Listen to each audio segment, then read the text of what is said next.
So, Michelle, you there? Yes. I there's a quote that I thought about today. And it's not a long quote, but it's an old quote about Alexander the Great. Are you very familiar with Alexander the Great? I mean, not very familiar. Like, Well, that's a disappointment. Well, there's a famous quote which is, "And Alexander wept, seeing as he had no more worlds to conquer." mm-hmm. Have you heard that one before? Yes. And that's how I feel because today I ordered 1,000 plastic forks. Wow. How much does that cost? $32. I I am a terrible person and I mostly use plastic silverware. It's just who I am inside. I'm sorry. I'm sorry, but I do. And I'm also not sorry. So I don't know why I kept saying I'm sorry. I mean, it doesn't work as well, but that's fine. Well, it doesn't work. Well, the day that I'm having like a big juicy steak that you can't use that fork with is the day I have metal forks. They're for auxiliary use. Um, but I ate macaroni and cheese for lunch. Do you think did I need a metal fork? Did I need a knife? No. No, I did not. So Okay.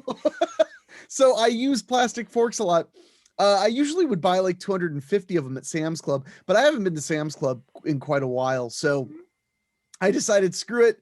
I went on Amazon and I was gonna get 100 forks for $11, and then I saw there's 1,000 forks, and the reviews were moderately good. So these, because I usually get high quality plastic forks, Mm-hmm.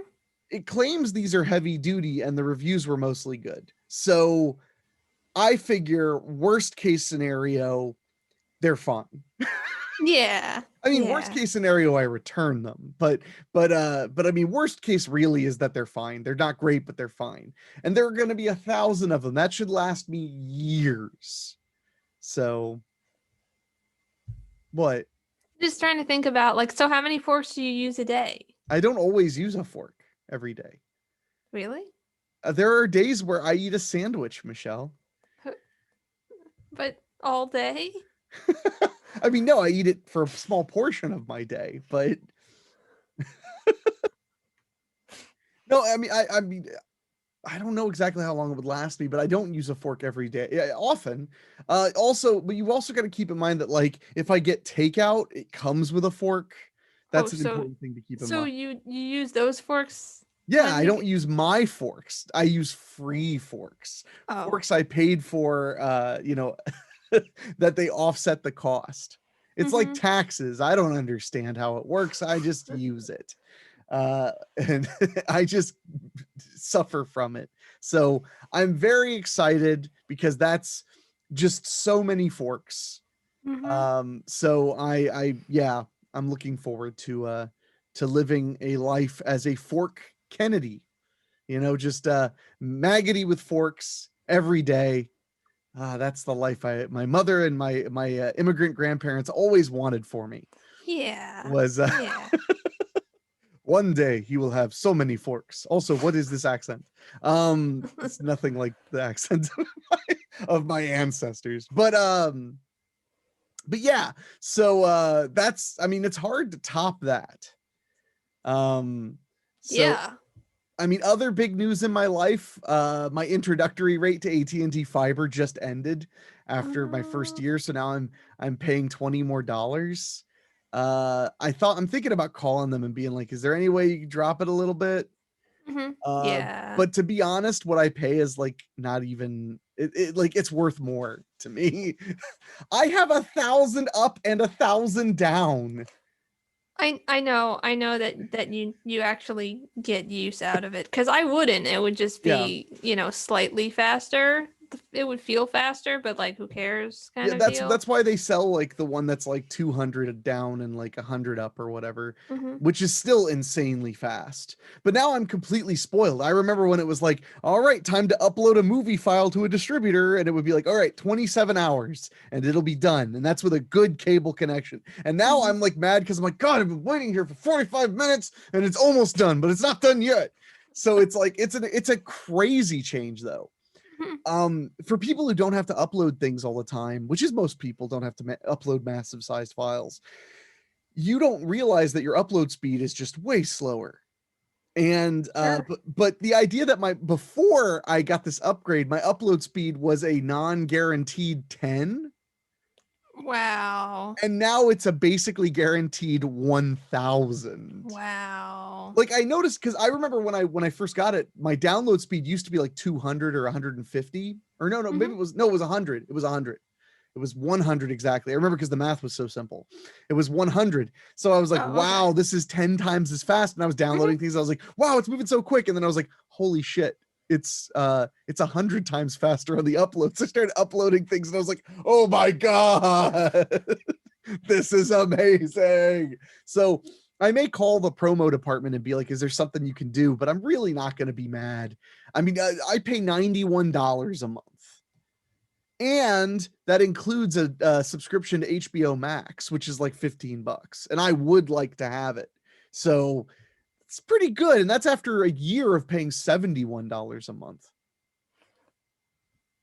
Yeah. What? You're just It like, just you're sounds insane. That's so like expensive. so much money. What do you pay for your internet and what are your speeds? I don't know what my speeds are, but I pay $56. Okay, well, that's not that bad. I mean, mine's a little less than double that, but it probably is like quadruple or quintuple the speed. Yeah. Yeah. I mean, but So what am I uploading that I need to upload so fast? comics. Oh yeah, that takes all of like 2 seconds. You're like, I do it on cellular because I don't even realize. No, no, I mean, I definitely pay a premium, but it's for a very premium Mhm. service. Yeah. I just think that, like, to be frank, and I pray that AT&T is not listening to this. I would pay like $100 to $110 without any complaint for the level of service. Well, I mean, you will eventually pay $100 to That's not $110. necessarily true. They're not going to just slowly up the price forever like they Actually, do. they generally drop the price on internet In what slowly. universe? That's happened. You've like had your internet provider be like, "We're charging you less now." I mean, that happened with Spectrum Really? eventually. Yeah. I paid when Spectrum, when Time Warner became Spectrum, the price dropped. Okay, So but when you had Spectrum for a while, did they eventually raise the price? the only time I ever experienced any price raises with any of my internet service providers, which were just Time Warner and Spectrum, it was at the end of a promo period. It was never because the price just went up. Oh. Well, that's so nice for you. I'm just being honest. Like, but and with fiber optics, because they're trying to grow market share and become the new normal, the price will eventually drop down. But that's because that's the way they do it, though. Yeah, Uh, no, I understand. I'm just saying all of my experience with cable companies is that the price will just continue to go up forever unless you it's then like the why same is thing your with internet only insurance. $50 then? Because I called them and complained. Wait, your insurance goes up? Yeah, you Oh, you know mean that. health insurance? No, Oh, no, my homeowner's insurance and my car insurance, they just go up constantly. my car Like insurance is going I down. don't know, but that's just how things are in this area of the country. Well, yeah, Like they just go you live up. in a hell world of the East Coast. But like no, literally they for everybody, they just go up constantly until you change to a different insurance company and then That they're low again. that is Cuz I've never had my auto insurance go up at all it unless I got like in a car accident. it goes up every year. That's I have no accidents on my insane. record. I have one ticket from 4 years ago. I'm very disappointed in you for that Yeah, ticket. I went through a yellow light and then the cop stopped me and said it was kind of red. And I was just like, I don't Artistically? Was he talking? it was so weird, like, because it was like the weirdest qualifier. And actually, when he pulled me over, like, I was like, it took me like 10 minutes to figure out like what light I even went through that was yellow. But yeah, but no, every year it goes up. And so it's double. I was paying basically double what I'm paying now because I switched insurance companies. See, out here, it goes down every year No. until you reach a certain point where they basically say, okay, the only way we can save you money now is pay 6 months at a time. Mm-hmm. And I had an incident, not my fault. You know it, but I don't want to bore everybody else with it. I had an incident where basically, very obscenely long story short, I had auto insurance for 9 years. And oh man, I'm going into it. I had auto insurance for 9 years, but I am going to keep it brief. I had auto insurance for 9 years. And when I went to buy a new car and get my auto insurance solely in my name, because it was connected to my mother's auto insurance, they were like, you've never been insured. And I was like, but I've been driving legally with an insurance card with my name on it for 9 years. And the funniest part is they were like, well, that wasn't valid. I'm like, but I got into 3 accidents, only one of which was sort of my fault because I hit a deer. But like, I got into 3 accidents. Really, and in the state of Kentucky, it was my fault because I got a point taken out of my license for it. I know, but I'm pissed off about that. But no, so not only had I driven a car, I'd been pulled over and shown that, and they were like, yep, you have insurance. I had gotten in accidents and shown the card, and they were like, all right, we'll fix your car, and the insurance paid for it. Mm-hmm. I rented rental cars with the insurance, and they were like, here's your rental car. And then Allstate was like, you have never been insured with us. So now I'm like 28 years old buying a car, and they're like, your insurance is going to be like $150 a month because you've never been insured. So I had to go to like Safe Auto, like the super cut rate low insurance, because they were the only place that would insure me for like $110 a month. Yeah. And I have been on, as you know, a 7-year battle getting my insurance rates to where they should be for my age and my driving history. Yeah. And I mean, right now I have the lowest possible deductible.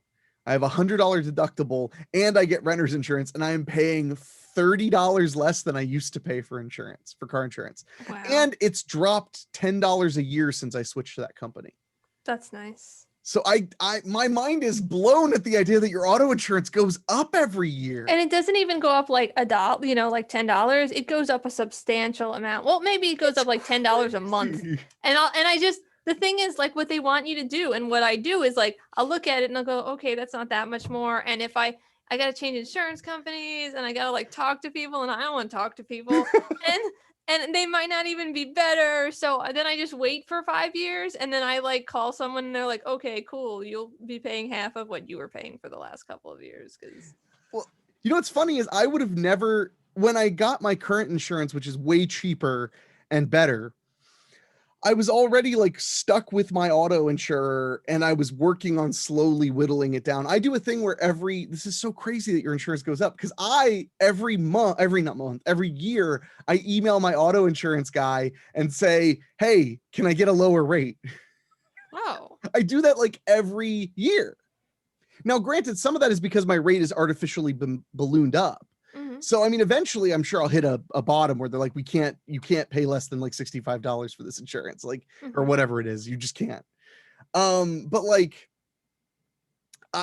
one time I was coming home from your house several years ago. I was driving home, and it's an 7-hour drive from Philly to Dayton, Ohio. And I got a call, and this lady was like, I'm so-and-so from State Farm. Do you have a minute to talk about your insurance needs? And I was like, you're the luckiest salesperson ever, because I have nothing but time and I am bored. So I talked with the lady for like 45 minutes, and we like worked out everything I wanted from my insurance. Cool. And she gave me a quote. It was like the best possible situation, because usually, you're never in the mood to talk about it. But I was sitting in my car, and I even told her, I was like, I've got 6.5 hours left in this car. You are my entertainment right now. Let's see if we can make a deal. So also, she thought it was funny because I said like, well, there's only one other thing. And she's like, what's that? And I'm like, the Dear John. And she was like, what? And I was like, the Dear John. And she was like, do you mean like a John Deere tractor? I was like, no. Are you going to tell my current auto insurance company it's not you, it's me, or do I have to do it? And she was like, no, all you have to do is send them an email saying that we'll contact them in your behalf. Oh. And I was like, sweet. And then she thought it was really funny that I called it a Dear John. So, yeah, I like that. I had so much fun talking to that lady. And she was like a local agent. Cool. She represented a local agent. She was like in the office of a local agent. So I do miss though my old Allstate guy, not the one from when they were screwing me, but because I switched to a different agent when I ended up back at Allstate. I do miss that they used to give away free sacks of oranges. Oh, I miss that. Me too. But I could buy a lot of sacks of oranges with the like $30 a month I'm saving. Yeah. So, yeah. None of this is advice on what kind of car insurance you should buy, by the way, but it is advice that I would recommend you live in Ohio over Pennsylvania, apparently.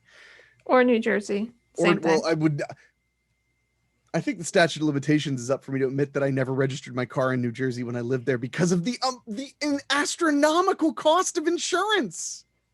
Yeah, honestly, it's not that bad. What do you pay per month for your auto insurance? Let's find out. You just so happen to have an auto insurance thing?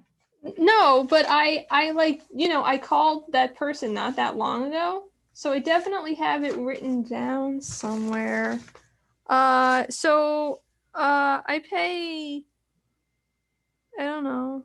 I can't really understand any of this. One of them I pay $49.90 for, and the other one I pay $65.51. I would guess the $49.90 is your homeowners. Yeah, it probably is. Yeah. Okay, so you pay slightly less than I do for auto insurance. Yay. So, but is your deductible low? No, it's not. Ha! It's like $500. Take that. Well, that was the funniest part when I talked to that lady on the phone. I was like, and that's $1,000 deductible. I was like, my God, that's like $40, or it was like $40 less than I was paying now. So I was like, what would happen if I lowered it to $500? And she like got back and she's like, it would be $3.70 a month more. And I was like, what about 100? And she got back out. She's like, it'd be $6.80 more. And I was like, let's do that. Yeah. Yeah. So which is fun because I remember when I had my car and they had screwed me on the insurance. I remembered being like, my mother was the one who was like, because I wasn't in great financial circumstances. I had just started working for myself and then I needed a new car. It was perfect timing. But my mother was the one who was like, just take the highest deductible there is, be careful. And if something goes wrong, you can borrow the deductible from me to get your car fixed. And I was like, that doesn't make me feel stressed out driving around. Yeah. Having the highest possible deductible. Man, this is exciting stuff for early to mid 30s people like us to talk about. We're talking about, I just don't understand the hellscape you live in, that insurance just gets more expensive. It just always does. And you have to continuously move from one insurance company to the other insurance company so it can go back down again. That's so crazy. Because like with cable and internet, I get it, because lots of people complain about their cable getting more expensive, and it can there are lots of reasons around here that it can happen. Like usually it's your introductory rate ends. That's the big one. But then there's also like they change the tiers of service. So now all of a sudden the service you like fits into a higher tier than it used to. So now it's $75 instead of $60 or whatever. Because, they got rid of you paid for 120 gigabytes down and now they only do 200 gigabytes down. And you got to pay more. But in general, the services get cheaper to get around here, at least, to get people to adopt them. Yeah. See, around here, what happens slaves. Yeah, well, no. Like, and there's actually several different like cable type companies that I could go to. But what happens is there's an introductory price and then it goes up, but then it'll just keep going up. And sometimes you can get them to bring it back down a little, but eventually you have to go to a different company to get a cheap price again. So those cheap prices are only for new customers. What contracts do you sign that you allow it to just go up at will? It just keeps going up. Because I signed a thing that says that after my introductory rate ends, I'm guaranteed that rate for 4 years. Oh yeah, I don't have that. I think What that like are they doing to you they're all people like over no there? contracts. Look. Oh, they act like that's a positive. There's no contract. Yeah, actually, yeah. I haven't had a contract in a really long time. I mean, I'm in a contract, but I can break it. The contracts, it's not like you're in a contract with a fucking, I don't even have a word. I don't know what contracts can, be broken. But they don't offer a contract. They say no contract. Yay. Why don't they just put like, we want to charge you more over time? Like we want to raise our prices regularly. Because everyone knows that's going to happen. So you don't have to say it. So crazy. I don't understand. You live in hell. Yeah, I know. I mean, also my internet service just went up and I have no idea why. Because I wasn't like on an introductory and I just like went up. Well, now sometimes it's taxes. Oh yeah, I know that. But still. I mean, I don't know if it is taxes in that case, but I was just mentioning like a shift of like $4 could be because of municipal changes to taxes. So, but that's so weird. I'm sorry, it's just so weird because like I'm looking at my AT&T service right now, and I'm like, it might get a little more expensive when my contract ends, but overall, it's gonna get cheaper because that's what happens. That is so weird. Service, that's so weird. Like what? But that's kind the way every other market is. iPhones get cheaper. Not here. It's the other way. I don't know what's happening. I'm sorry that I'm upsetting you so much. I don't understand. I'm sorry. Like, what do you mean the customer is benefiting from something? Get away from me. I'm sorry that you live in a world where you're just at the mercy of these companies. My God. I mean, and it's literally everything. So then it's like real estate taxes go up every year. Like everything goes up every year, all the time, forever. Yeah, well, real estate taxes probably go up around here, but it's very small. Yeah, I mean, it looks small, but when you do it every year, eventually it's a lot of money. I don't know exactly what the tax on this house is, but you'd probably be very upset if I told you. No, because I kind of know what it was. Well, then you're already upset, is what you mean. Okay, yeah. It's your taxes aren't as good as like they are like in parts of Western PA where it's like $875 a year in taxes. Oh, sure. Those are fun.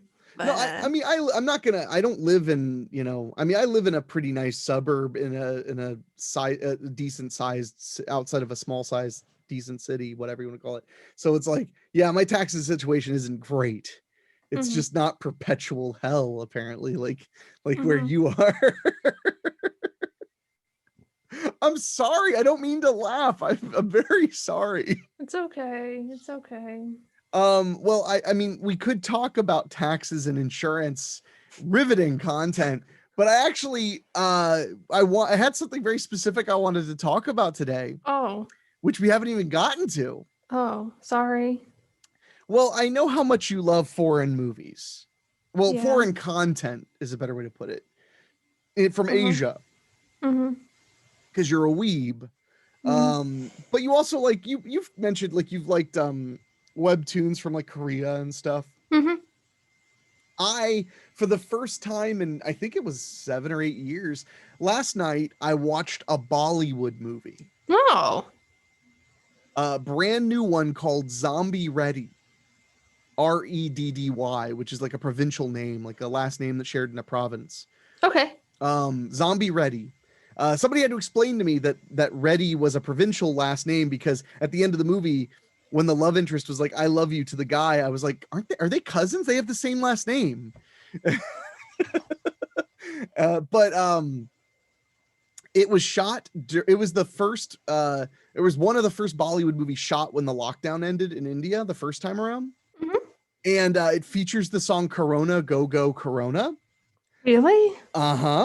Apparently that was a hit song in India. It was a song about Corona, and it's a zombie movie, obviously, because there's zombie in the title. The opening of it is so bizarrely like insensitive about coronavirus. And it also has like little references to like the idea that it started in a laboratory and then a bat got it, but they don't like say it. Mhm. It's suggested. There are only 2 musical numbers, which I was surprised. Yeah, me too. And it was only 2 hours and 10 minutes long, which also surprised me. I don't even know where to start. It was really fun. I gotta admit, I liked it. I thought the ending was like stupid and forced, and it was just everything was happy and perfect at the end, which was a little like weird. Also, the bad guy of the movie. This isn't a big spoiler, but like the reason everyone hates this one guy is because he backed out of an arranged marriage like 40 years ago. And I was like, man, India's weird. I mean, Yeah.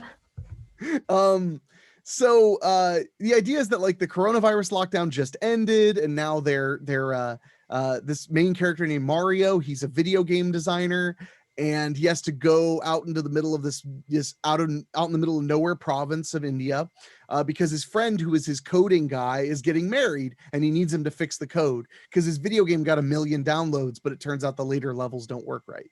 Oh no. So, but they end up stuck in this weird family feud where these 2 families hate each other, and they're going to murder their friend who's getting married. Oh. But then on top of that, there are zombies a zombie outbreak is starting because this guy, oh yeah, that's the thing. So the zombies are created by human testing of COVID-19 vaccines. Oh, okay. All right. So that makes sense. Yeah, it was weird as hell. Had some funny stuff, really funny stuff. I mean, it was meant to be funny. At one point they dress up like zombies, you know, in order to fool the zombies into not knowing that they're zombies, and it totally doesn't work. Like the zombies just try to start eating them. Because it totally wouldn't work. Yeah. And I was like, oh, but then there's a great part where they're like, no, it's the smell. It's our smell. So he covers himself in kerosene, which, and I know that this is a terrible thing to say, but I remember I turned to my buddy Dave when that happened, and I was like, dude, I'm sorry. I don't mean this to be mean, but in an Indian, like a traditional Indian household, the worst smelling thing they had was kerosene. Like strongest smelling thing. Come on. Their food is delicious, but it has very pungent aromas. I love Indian food, but all I was thinking was like they could have went in the kitchen and found something that covered smell better than kerosene. Yeah, but they all, you know, like they're all used to like the smell of that's true. Food. So then he's running through the zombies covered in kerosene, and they don't notice him because they can't smell his human flesh. And then a drunk guy accidentally sets off a bunch of fireworks, so he has to do like dance moves to dodge fireworks flying by him while he's covered in kerosene. Really cool scene. Really fun sequence. The movie was great. It was bizarre. But I just, it'd been so long since I sat and watched a Bollywood, because I gotta admit, you know, I've watched a lot of Bollywood movies when I was younger, and I had trouble getting through. Like some of them were 3.5 to 4 hours long. Wow. And they'd have like parts where they broke into song for no reason, but the songs would be like 4 minutes or 5 minutes long. I remember watching one where the guy was like, I have to fly to London and do something about this. And then he arrives in London, and then there's like a literal like 2 or 3 minute montage of like shots of London to music. But I mean like a full song worth. Wow. Because those movies are more experiential for them. You know, like they want to go to the theater and like laugh and hang out with their friends and clap along and sing along and stuff like that. So the movies draw out more. But then when you're sitting there watching it when you're 19 years old on like a bootleg DVD, you're like, what is this? What am I watching? Because the Dayton area, we have a pretty big Hindi population. And that's why it was playing in my at my local theater. Was because although I was at a private screening because a friend had rented the theater. So I was like, okay, cool. So I can sit way over here and watch the movie away from people. But we were watching, so we watched Zombie Reddy, and there are lots of Bollywood movies that play at that theater because they fill the theater up, or they used to. Now they vaguely fill up the theater, I suppose. But I really had a great time with it, like to the point where if it had had a good ending, I just didn't like the ending. It felt like it was just like they had to end it that way because that's what's expected of them. If it had a good ending, I would have been like, oh my God, I got to get this on Blu-ray. Like, because it was super ridiculous and fun. I started to like the characters. Although they had a bad habit of like working really hard to make you like a character, and then that character just disappeared. Like at the end, the guy that we were like, oh, thank God they didn't murder him, just wasn't even there. Oh, And I was like, what happened to that guy? I cared that that guy lived, and now he's like not even at the dinner table at the end. Like, okay, whatever. I mean, he wasn't a main character, I guess. So yeah, so I wasn't planning on seeing a Bollywood movie, but a friend of mine was like, I rented this theater, you should come and watch it. And I couldn't think of a reason to say no. yeah. So I did. Cool. I went and saw it. Have you seen any Bollywood movies? Do you watch any Bollywood stuff? I don't think I've ever seen a complete Bollywood movie before. And you'd think that I probably should have, because I grew up in an area with a large Indian population. I think I recall that. Yeah. Like, I mean, like I would visit you and I remember there being like Indian people in your neighborhood. Yeah, so. A lot of them. So, and there were definitely theaters that showed like Bollywood movies, but I just never. And I also had friends that were Indian, and so I guess, but I didn't really have real friends. So you were like, I don't care about it if there aren't body pillows based on your movies, then it's not worth my time. That was your stance. You were like, sorry, pal, I'm not doing it, man. Yeah. Sure. Japan or GTFO. No, I would recommend if you're curious, just Google like good Bollywood movies and watch one. The thing that really weirded me out, that's what I almost forgot to mention, was that every time someone smoked or drank alcohol in the movie, there was a little warning in the side of the screen anytime they were telling you that smoking and drinking is bad. Interesting.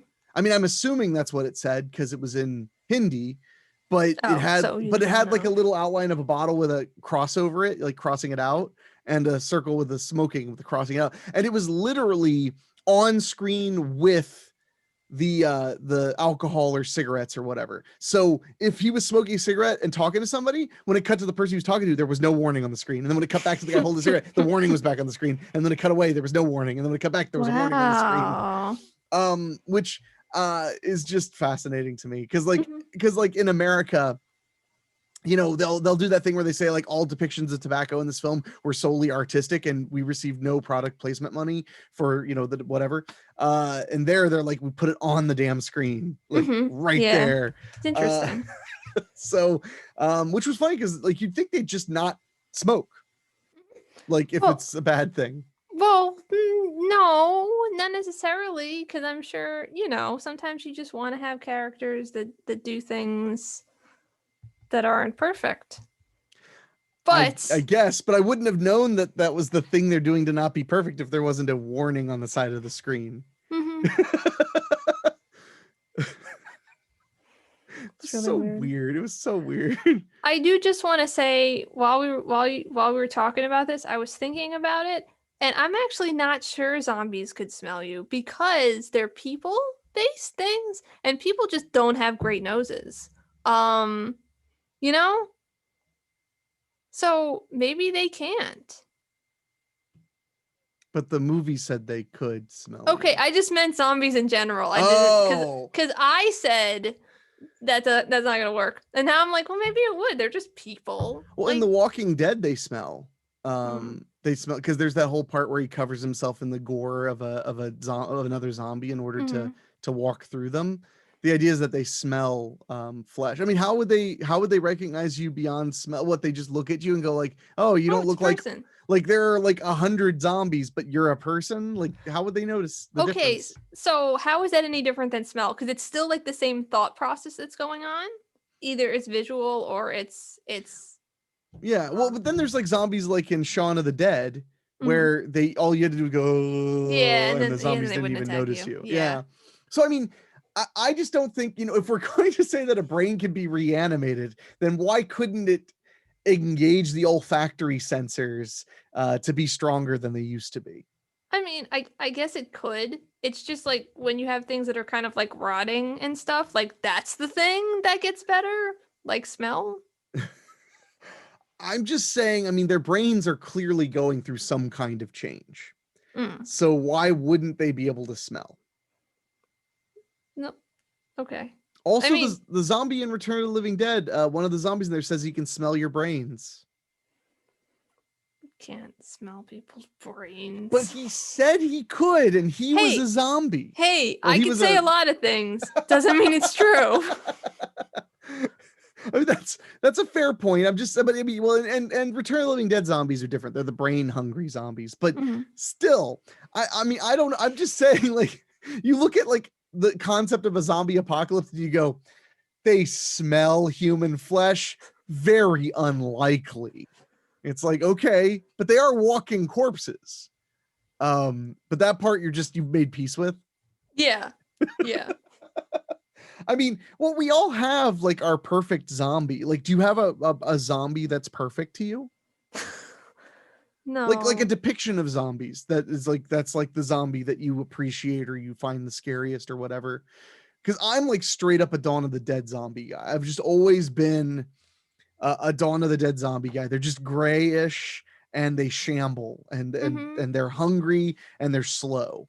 I've always found that scary because I the idea that they're so slow always scared me because it meant that you would underestimate them and then you'd regret it. So granted, you only saw Dawn of the Dead since lockdown because I made you watch it with me once over the internet. Yeah. But that's a good ass movie about zombies. So you don't have like a zombie, do you have a favorite zombie movie at all? I'm not sure. What the gosh. I wasn't prepared for this. You should have known we were going to end up talking about zombies. But I don't know how. I wrote you a note that told you we were going to be talking about it. I didn't send it to you, but I wrote it. You have to send them to me. Talk. This is always what you do. You always try to put me in this box. But anyway, if you're out there and you like Bollywood movies, Zombie Reddy is totally worth your time. And if you don't like Bollywood movies, but you've never or you've just never seen one, totally worth your time. It's so bizarre and funny. It was very funny. There were a lot of great humor in it. So, yeah, there's this one character that's like when everybody shows up to go back to work, he puts on his mask and he's like, "What are you doing?" And he's like, "COVID." And he's like, "You have it?" And he's like, "I could." And they laugh. Well, no, they laugh. And then he's in the car and he makes the guy dig out a bottle of pills from the dashboard to give him one because he's driving. And he takes the pill. He's like, "What are those pills for?" And he's like, "Malaria." And he's like, "You have it?" And he's like, "I could." And you realize that he's like he's a hypochondriac. So it's pretty funny. I could. Also, always blows my mind. It had been a while since I watched it. Always blows my mind when they just say whole sentences in English for no reason. Like they're sitting at a table with a bunch of people from like the deep part of India. It's like, what? And they're saying in some kind of a Hindi dialect, what do you do? And he says, "I'm a game designer." And you're like, why did you say that in English? So yeah. I know, but I mean, I know that they Indians in particular, though, they've had a lot of exposure to English because of the British, colonies and stuff out there. So it makes more sense than Japan, honestly, because that always blows my mind when we're watching anime and somebody will say like a phrase in English, like a saying in English, and I'm always like, what in the Yeah. What's weirder is in anime kind of stuff, at least, when they decide they're gonna have American characters and they have them talk in English and they're like, it's like really hard to understand. And like the words don't quite make sense. Those are my favorite. Yeah. I haven't experienced enough of that yet. I mean, other than when we watched Trigun, I enjoyed them writing the wrong English words on like town names and stuff. Like they bash the Stampede. Yeah. I mean, honestly, that wasn't even that bad, but like stuff like Sword Art Online, there's like all these, it's like in a game, and then there are all these American gamers that come in and they're like fighting, and so you hear them talking and they say like the weirdest things like to each other, like that, like no one would ever say that spoke English. Like, I wish I could remember them, but I can't. And that sounds like something you would say in English. Yeah, exactly. I mean, as long as you've got a zombie clause in your insurance, that's what really matters. I don't have that. The other thing that blew my mind, just by the way, was that I hadn't actually watched like a new zombie movie in forever, because that trend has eased. Hmm. So it was kind of wild to watch a new zombie movie, even if it was, mostly played for laughs. But then there'd be moments that were like insanely gory out of nowhere, and you just kind of like, oh, okay. And then it's like, all right, back to the lulls. Let's get back to those lulls. I also last night watched Songbird, which is a movie that was written during lockdown, and it was the first film in Los Angeles shot when the lockdown initially ended in July and August. And it's about a lockdown. It's about COVID-23, and Oh, it was pretty fascinating. The government in Los Angeles has become completely totalitarian, and the Department of Sanitation has taken over everything. So cool. now the Department of Sanitation has like armed guards and trucks that come and pick you up, and iPhone apps that tell them if you're infected or not. And if you're infected, you get thrown into the Q zone, which is the quarantine area where you're expected to probably die. Oh, okay. And like no one's allowed to leave their homes, and people are reporting each other. And if you're immune, you get a special wrist thing that says you can go wherever you want because you're immune. But immunity is extremely uncommon. So people hate immune people because they get to just go wherever they want. They don't have to wear masks or anything, and they just kind of have carte blanche. So they call them munies. They're like, go on, move along, muni. Like they just hate them. I think I would think the immune people would like wear masks and stuff anyway, just to be nice. Nope. I hate them too then. But the munies aren't allowed to really be around their loved ones if they have like a job. Like the main character, he's a delivery person because there's no better delivery person than an immune person, to ride packages around on bicycles. And there's a whole thing where people are just like, he's like crosses through like police barricades, and they're just always so mad when they realize he's immune, because he gets to just walk around like life's normal. But you can't see your friends and family because it could be all over you. So you Oh have to hide. yeah. Oh yeah, I guess it spreads through everything then. It's just This is like it's also like almost entirely fatal. So, okay. but the worst part is, so the I guess one of the big things in this this version of Los Angeles is that people are mad because they're not doing any widespread immunity tests. So the only way to find out you're immune is like if a family member dies of it in the house with you and you don't get it. Wow. That's the only way to know. Wow. So they don't like test you for immunity. They claim that there is no way to test. But what the first thing I said when I started watching it to my buddy was, I was just like, man, I wonder what the business is like selling those illegally. It turns out $150,000 to $200,000 for one if you sell it illegally. Wow. Yeah. But it's like a full-blown passport. Like it has to be registered to your social security number and stuff. But it is fascinating. Like the Department of Sanitation becomes this huge monolith. I thought that was a pretty fun concept. It's not a smart movie. It's a really kind of silly action thing with some minor commentary. Also really fun because everybody is isolated in the movie. Very few actors actually are ever in the same room. There'll be like 3 actors who interact with each other, and then they'll be on the phone with another group of like 2 or 3 actors who all interact with each other. That's the movie that Screen Actors Guild shut down because of the fear of the coronavirus. And then the next day they let it be open. But it was funny because I was like, ugh, because I was reading about it, and they were like, yeah, they were allowed to film the movie as long as they kept the cast and crew to less than 40 people. Which is sounds like a lot now. Yeah.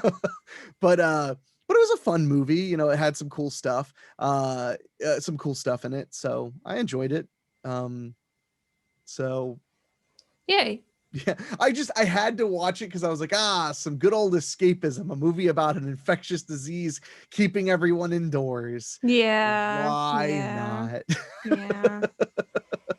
So it was interesting. So I don't know. But it was no zombie Reddy. So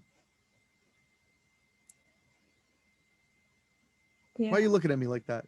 No, you're good. Do you think I've finally broken because now I'm watching Bollywood movies? Like that's just the level I've gotten to. No, I mean, I think that that's totally acceptable. Then why are you making that face? I don't know. Michelle's just like, I'm calling the police as soon as this ends. We're all very worried about you. Hmm. Just blink twice if you're being held captive. I'm not allowed to.